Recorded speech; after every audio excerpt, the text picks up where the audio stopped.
Hi, this is Charles Hoskinson broadcasting live from warm, sunny Colorado.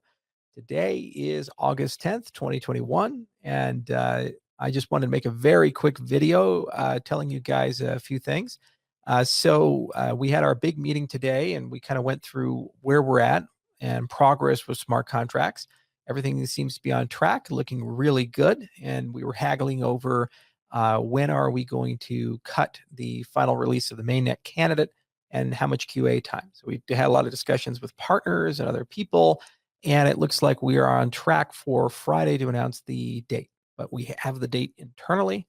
We're going to survive the entire week and make sure nothing changes, and we'll feel very comfortable with it.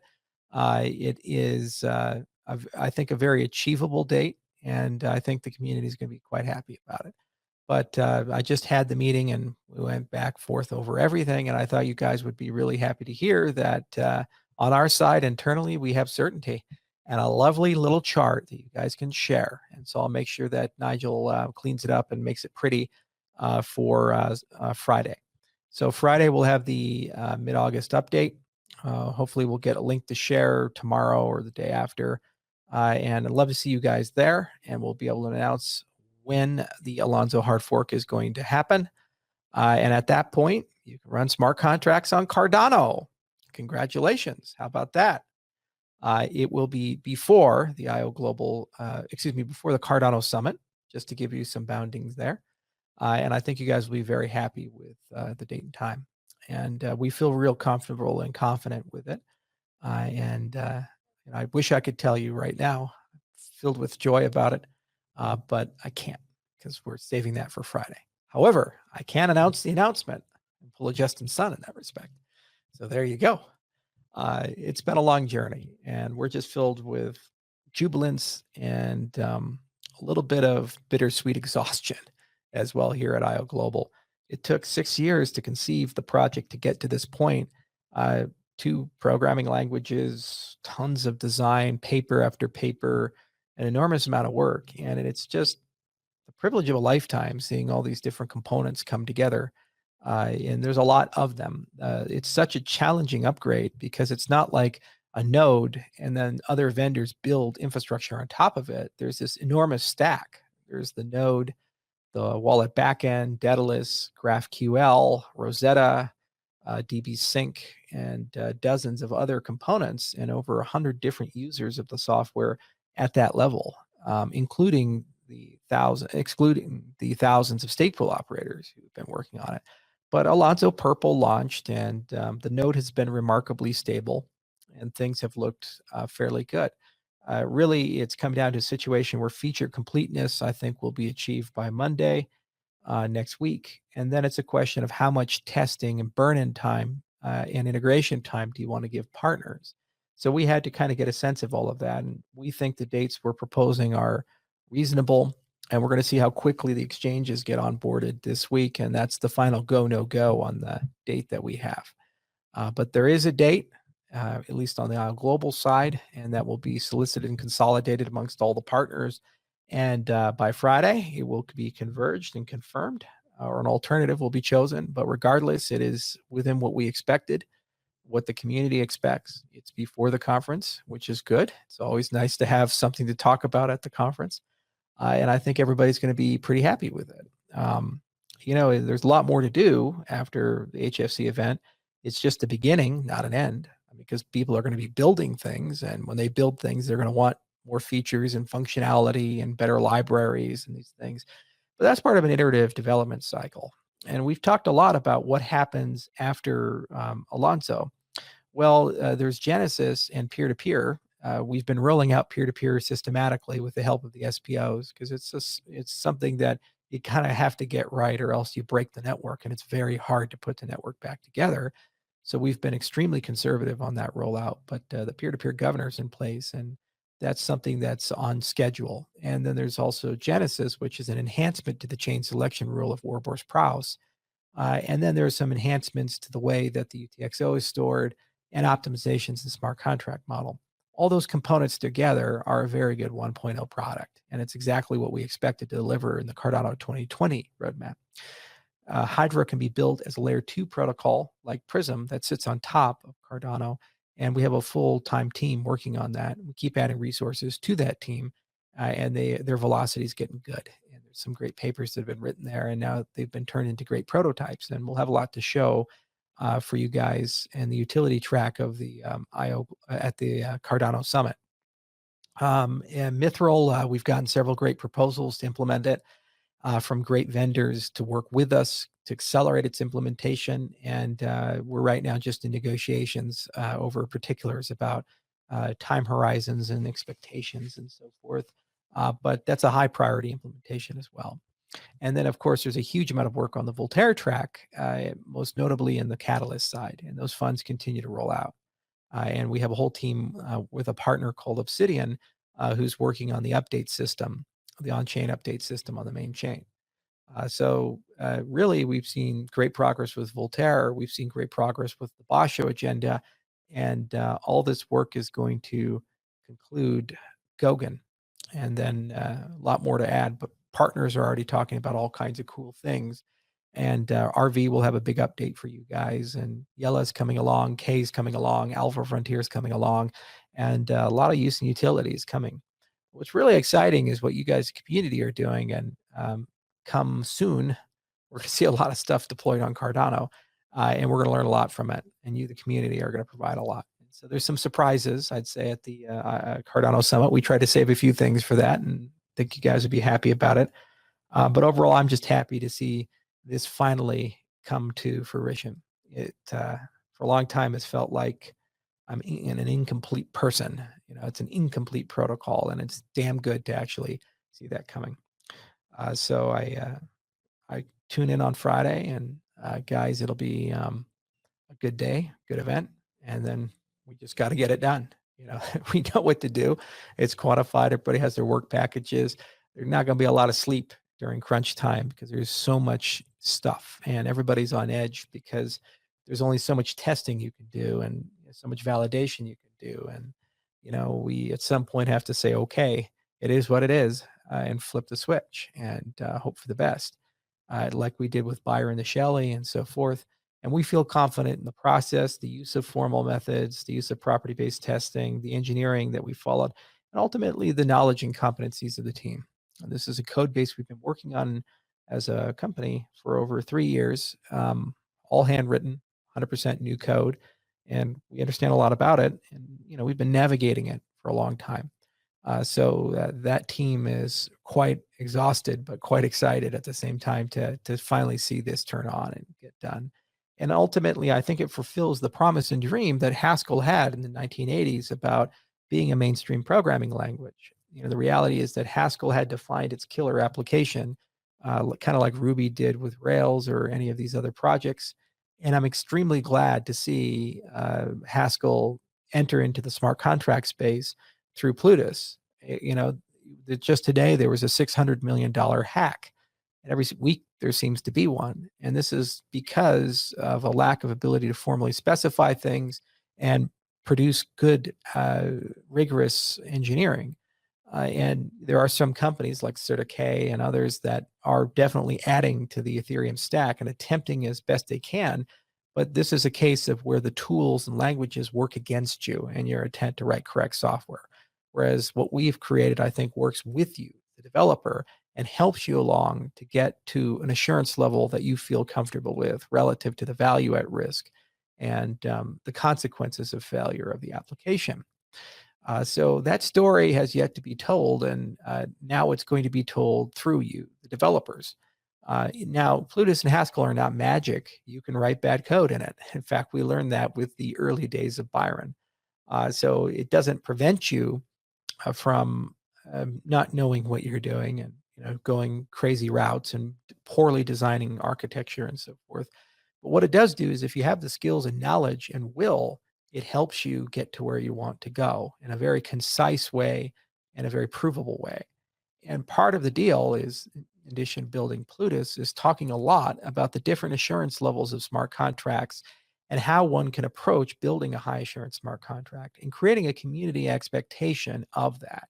It is my belief that if someone in the future, not today, but in the future, months from now, wants to receive Catalyst funds to build a dApp, the community should push back and say, if you're going to do this, what assurance level should we expect?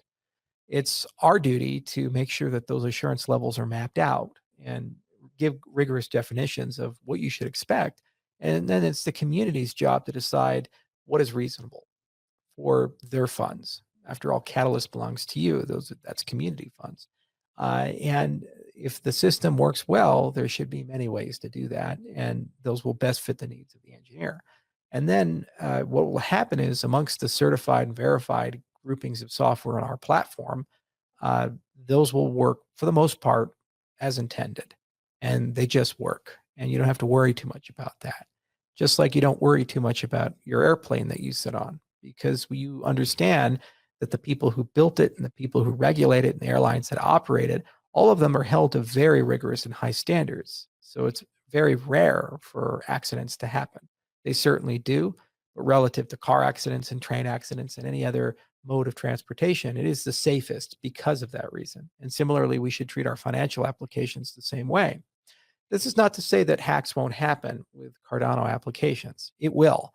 And I predict that when it happens, the media is going to go and say, see, Cardano's not secure. They lied to you this entire time. The nuance will be that the hacks and problems will occur in uncertified software and applications that people build that aren't rigorously debugged or checked. And as with any open system, you can't prevent that. The reality is that if it's open, anybody can build on it. You can't control who builds on it. And so you can't control people maliciously or incompetently writing software that can create problems for people. But the existence of certified software against known standards and auditing means that the consumer can have a visual representation and proof objects that demonstrate the difference between something that is known to be reliable and something that is unknown.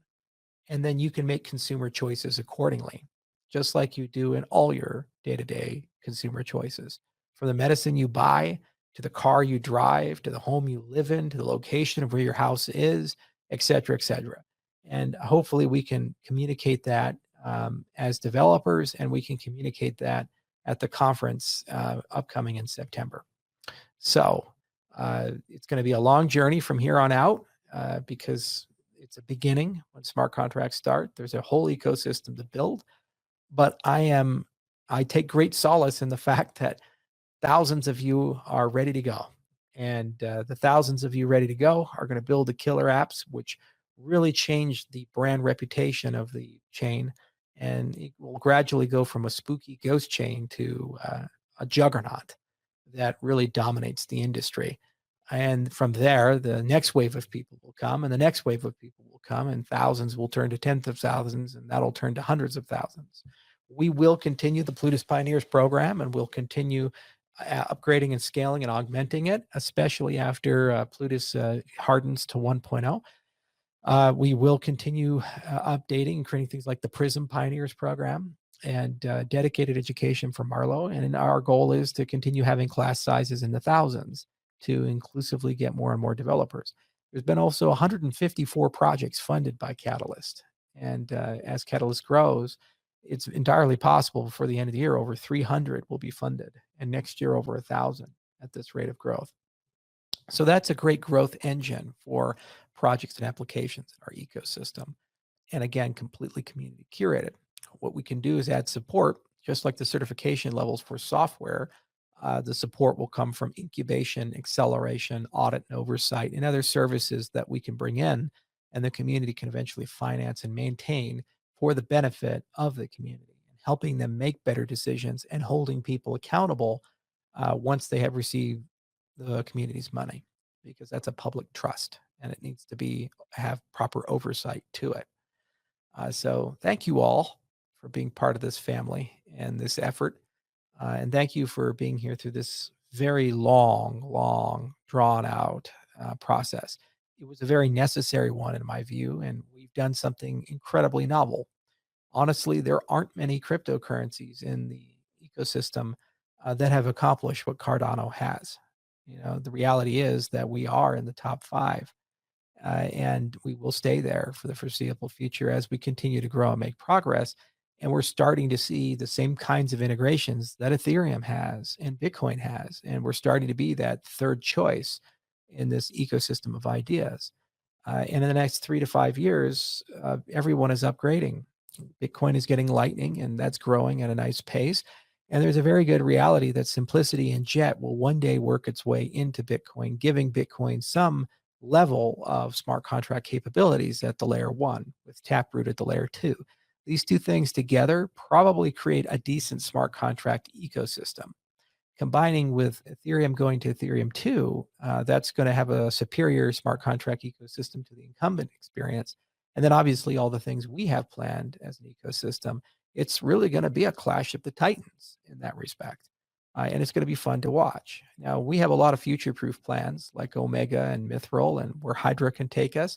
And we have thought a lot about how to create a balanced and holistic ecosystem like the concepts of RealFi, which we're going to introduce at the conference, and hopefully it's going to percolate its way through, just like third generation cryptocurrency did, in things like having governance as a service, Babel fees, these types of things, which we think are essential for layer ones to stay viable.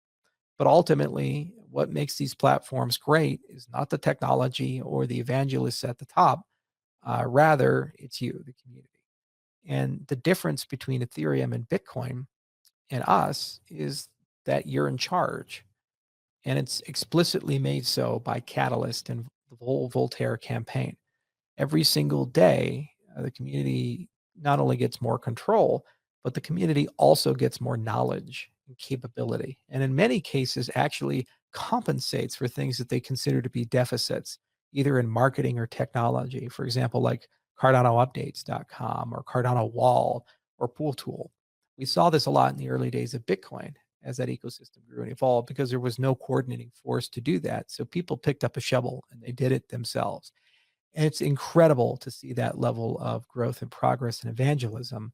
And that's what gives me hope that we're going to be around in 5 years, 10 years, 15 years, 20 years. And what's nice is our foundations are superior to Bitcoin and Ethereum's. We have much more rigorous foundations.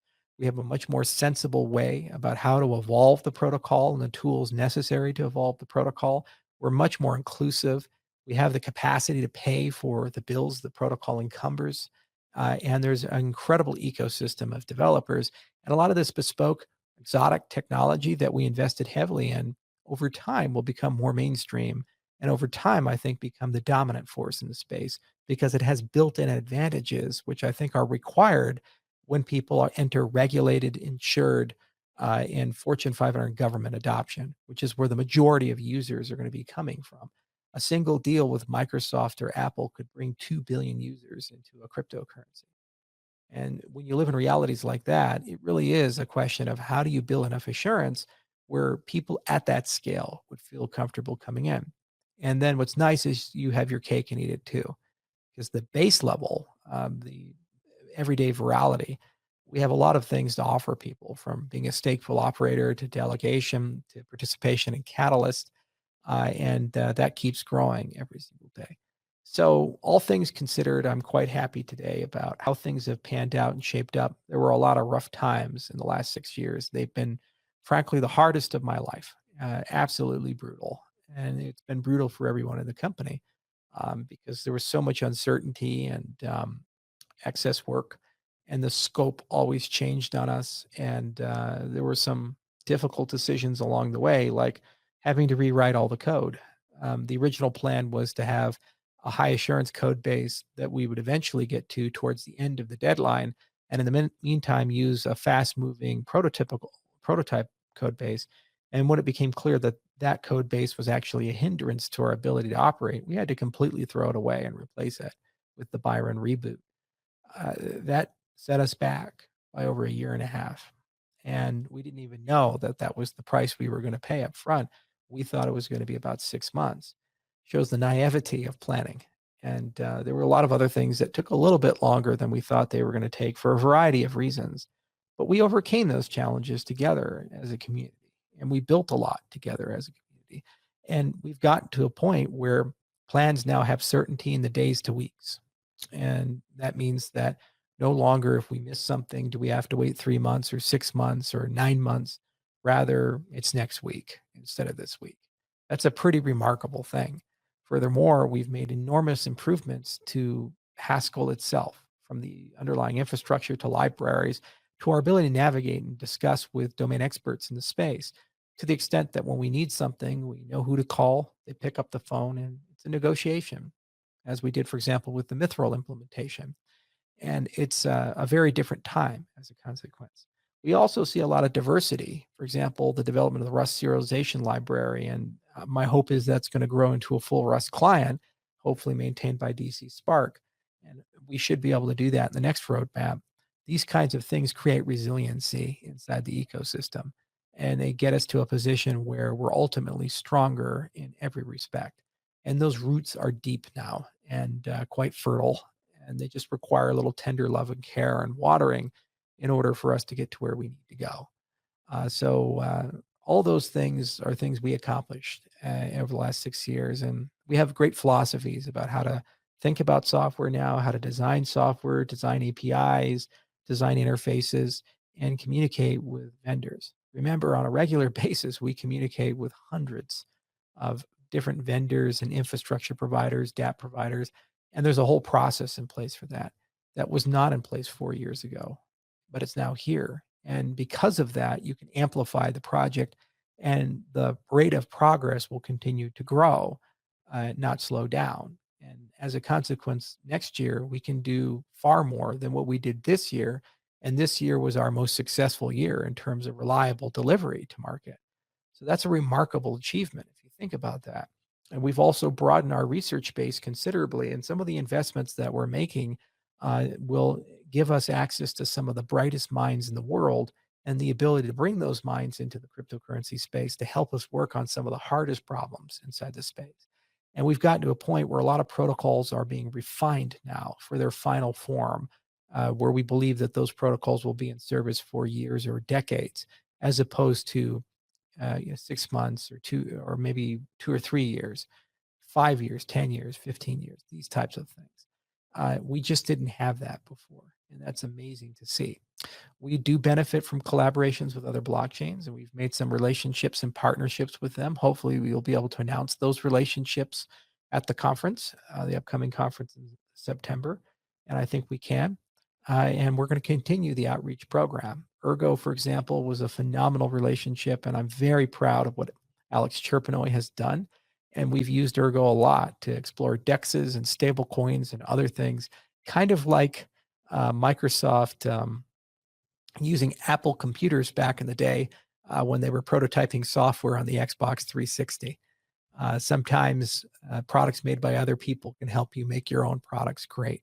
And that's exactly what we did with Ergo. And it's been a great relationship in that respect. And we've learned a lot from other cryptocurrencies and ecosystems. And we've had tons of friendly interactions, and some not so friendly, but still productive nonetheless. For example, the work we've done in Ethereum Classic has given us a domain and expertise of the Ethereum protocol that few firms have, because we built a full node. And we also hand wrote an Ethereum virtual machine. So these types of things pay huge dividends, especially when we eventually get interoperability with the Pond, which is the Ethereum virtual machine and Solidity. And that will be brought to you guys, the developers, for your interoperability efforts. So a lot to do. Still have a lobster on my mic, and I'm pretty excited about the future. I'm pretty fired up about it. But today was a really good day. It was nice to see the team come together, talk around a lot of really complex issues, and think deeply about what was the most mature, responsible, and reasonable timeline. And on Friday, you guys get what I get, because that will then be confirmed by the partners, and people be very comfortable. And we make sure that things like Yoroi don't get left behind and in the process of upgrade. And I think everybody's on the same page. So it's going to be a fun week. And I will see you guys on Friday. Cheers.